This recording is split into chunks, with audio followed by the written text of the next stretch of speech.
Good morning বন্ধুরা। আজ হলো শনিবার আর আমি ঘুম থেকে উঠে ব্রাশ করে একটু ছাদে এলাম। মামা না প্রতিদিন এই পায়রাগুলোকে খাবার দেয়। তো আমি যখন এলাম তখন আর পায়রা ছিল না, এই কাকগুলোই ছিল। মানে খাবার দেওয়া হয়ে গেছিলো আর কি, এই জন্য তারাও ছিল না। ভালো লাগছিলো সকালবেলা বেশ ছাদে এসে। আর ছেলে মেয়ে ওরা সব ঘুমোচ্ছে এখন। আমি একটু এখানে তো আর কাজকর্ম নেই। এই দেখো, আর আমি আমার এই মামার ছেলে খেতে যাচ্ছি ওই পাশের পাড়াতে এক মামার বাড়িতে আর কি। মামার বন্ধু হয়, ছোটো মামার বন্ধু, তো খেতে বলেছে, ওখানে যাচ্ছি। আমার বাড়িতে তো রান্না হচ্ছে না। আমার ছেলে মেয়ে ওর বাবার সাথে মামার বাইকে করে গেল, আর আমরা হেঁটে হেঁটে যাচ্ছি। অতজন তো গাড়িতে হবে না। আর কি রোদ দিয়েছে আজকে, গরম, সেরকম গরম লাগছে, প্রচুর গরম। ইচ্ছা করছিল না, কিন্তু কি করবো বলো, যেতে বলেছে, না গেলেও হবে না। তো গরমের মধ্যে বেরোতে ইচ্ছা করছে না, মনে হচ্ছে ঘরেই ঠিক আছে। আমাদের কালকের দিনটা বাড়িতে রান্না হবে না, তারপর হবে। আর ছেলে মেয়েগুলোকে তো খাওয়াতে হবে কিছু আমাদের, যাই হোক এই জন্য মামারা বলেছেন যাচ্ছি, চলো। তো তখন তোমাদেরকে বললাম যে মামার বাড়িতে খেতে যাচ্ছি। তারপর ওখানে খাওয়া দাওয়া করে বাড়ি এলাম 3:30টার সময়। খুব গরম ছিল জানো, আজকে সকাল থেকে প্রচুর গরম ছিল, রোদও ছিল। বাড়ি এলাম 3:30টার সময়। তারপর হঠাৎ করে এমন মেঘ এলো, 4টের থেকে প্রচুর বৃষ্টি আরম্ভ হলো। বিদ্যুৎ চমকানো কি বলবে জানো, এত মানে বিদ্যুৎ চমকাচ্ছিল।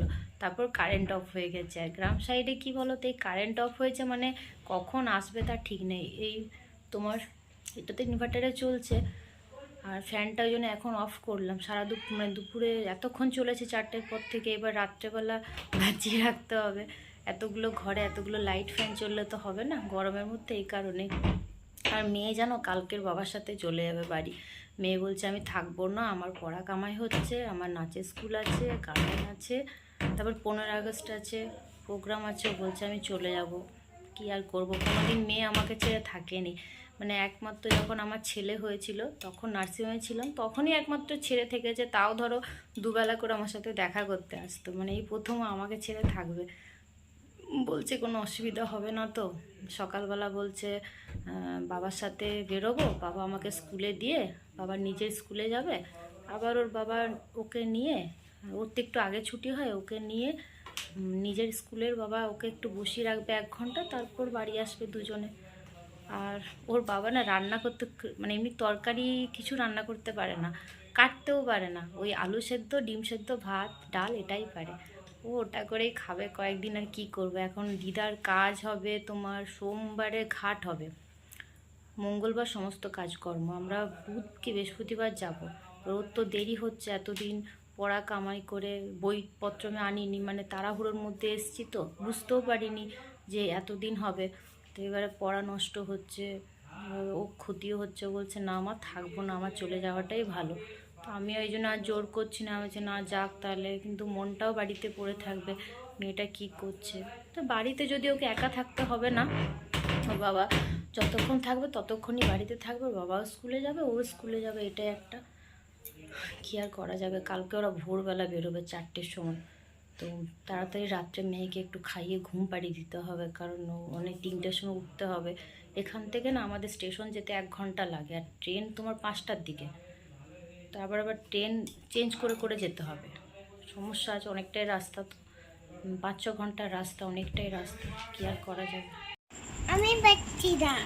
আমি কি করব, প্লাগ লাগাতে দিচ্ছে, দেখেছে? ও লাগিয়ে দিয়েছি।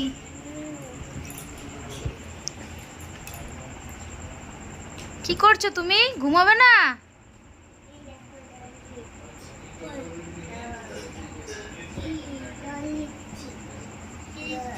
কি দিচ্ছ?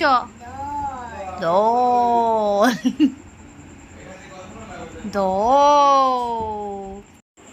দেখো এখন বাজে 11:30। আমাদের সবার খাওয়া হয়ে গেছে, বিছানা করেছি, মেয়ে শুয়ে পড়েছে, ঘুম পাচ্ছে। আর ছেলে বাইরে খেলা করছে ওই আমার মামার ছেলের সাথে। তোমাদেরকে বললাম সন্ধেবেলাতে যে মেয়ে চলে যাবে, তারপর ওর ব্যাগও গুছিয়ে দিয়েছিলাম, ওর বাবার সাথে ওর জামা কাপড় একটা ব্যাগে ভরে দিলাম ব্যাগের মধ্যে। তারপর অনেক চিন্তা ভাবনা করলো, 9টা 9:30 বাজে, তখন খেতে দিলাম, বললাম যে ঘুমিয়ে যা তাড়াতাড়ি খেয়ে, কারণ কালকে 3টের সময় উঠতে হবে, 4টের সময় বাড়ি থেকে বেরোতে হবে, কারণ আমাদের বাড়ির থেকে আমাদের স্টেশন 1 ঘন্টা সময় লাগে যেতে, 5টায় ট্রেন যেহেতু।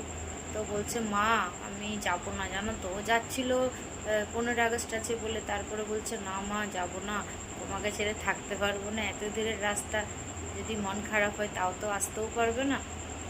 তাহলে থেকেই যা, কী আর করবি, কটা দিন একটু কষ্ট করে, মানে পড়া টড়া নষ্ট হচ্ছে বুঝতে পারছি, কী আর করা যাবে বলো। আর আমি যেতে পারছি না, মামা এরা সবাই বলছে, আমি তো আসি না, না এদেরকে আসা হয়ই না আমার সেরকমভাবে। তো অনেক দিন পর এসেওছি, একটা কাজে যখন এসি সে কাজটা যদি না হয়, তারপর আগেই যদি চলে যায়, এটাও তো একটা মানে খারাপ দেখায়, খারাপ বিষয়। তো মঙ্গলবার সমস্ত কাজকর্ম শেষ হবে, আমরা বুধবার থেকে বৃহস্পতিবার যাব।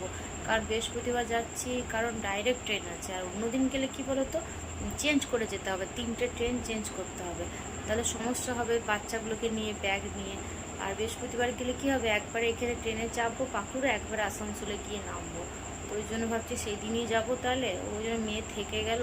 ওর বাবা কালকে ওই দুপুর দিকে বলছে বেরোবে, মেয়ে গেলে ভোর ভোর চলে যেত, কারণ বাড়ি তাড়াতাড়ি পৌঁছালে দুপুর দিকে খাওয়া দাওয়া করে রেস্ট পেত। তো যেহেতু মেয়ে যাচ্ছে না, বলছে ঠিক আছে আমি তাহলে দুপুর দিকে বেরোবো, রাত পর্যন্ত পৌঁছালেই হলো। সোমবার থেকে স্কুল আর কি জয়েন করবে, ছুটি আর নেওয়া যাবে না এই জন্য। তো ভিডিওটা না আমি এখানেই শেষ করছি। সবাই সুস্থ থেকো, সাবধানে থেকো, গুড নাইট। কালকে আবার দেখা হচ্ছে আরেকটা ভিডিওতে।